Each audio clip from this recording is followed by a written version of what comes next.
In late September, it's hard to put a lot of weight into any type of poll in college football, but I think it's fair right now to talk about the AP poll and where Pac-12 teams sit, specifically Washington after another dominating performance. That's all they've done since the onset of the season, yet they find themselves outside of the top 5, 4, 3, 2, and even 1.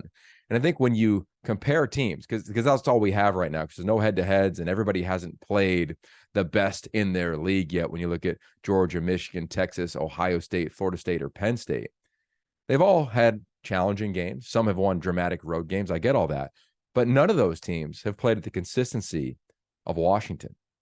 So I'm just curious that, they did get one vote in the AP. I am curious why they haven't continually moved up. There's a ton of chatter. Some of the top analysts in the country have talked about Washington being the number one team in the country with how they have performed. So are we looking at historicals? Are we projecting? Or are we living in the week-to-week style of rankings that we're supposed to live in? We all know the answer to that. And that's why I'm on here, is just to call out the obvious, which is Washington is playing like one of the top teams in America.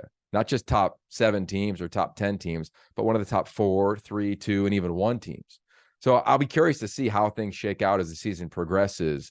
If the narrative is the Pac-12 will get 1 team in the playoff and slide in at 4, or if the respect will be put on a Heisman candidate like Michael Penix Jr., the returning Heisman Trophy winner in Caleb Williams, or somebody that's up for it again in Bo Nix. We're looking at 3 of these teams in the top 10. And in my eyes, a couple of those teams could be in the top 4. And I wonder if the end of the season, if this early AP ranking impacts if a Pac-12 team slides in at 4, or was she talking about a team at 1 and maybe 2 teams into the CFP? Don't get me wrong, the Pac-12 is getting tremendously respected in the AP poll. 8 teams last week, 6 teams this week. I'm just posing the question of why aren't they higher?